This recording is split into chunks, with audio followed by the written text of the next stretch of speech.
Hey guys, Ezra here to show you how to make my favorite Shashibo shape, the wheel.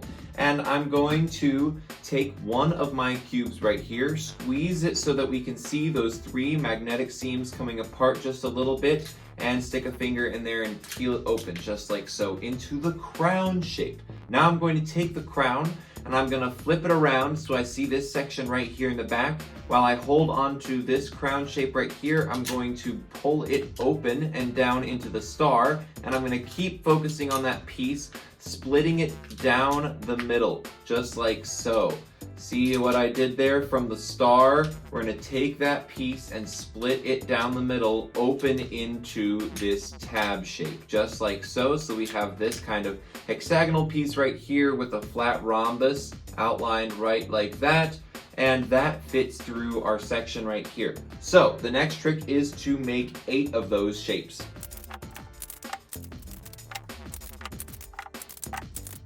And now that we have all 8 of our shapes in what we call the swan because of its presentation just like so, and we are going to take those pieces and we're going to start with 2 of them, lining them up end to end just like this, and I'm going to take this tab right here and I'm going to put it right through this section of my first swan. So just like that, tab through it, touching out the back there, and we set those down. And the trick happens really in this third one, where we take our third piece and we put it right through there, except that it runs into the first one that we had in there. So what we really need to do is open that section up just like so, so that we have room like this for our tab to go behind our first cube and over that second one, just like so. And then we can close it all up into our kind of vertebrae shape here. They hold nice and tight together because they're woven, and we keep that pattern going for all 8 of them, okay? Over and under. I like to sort of keep that section open so that it stays just like so. Don't close the whole thing up.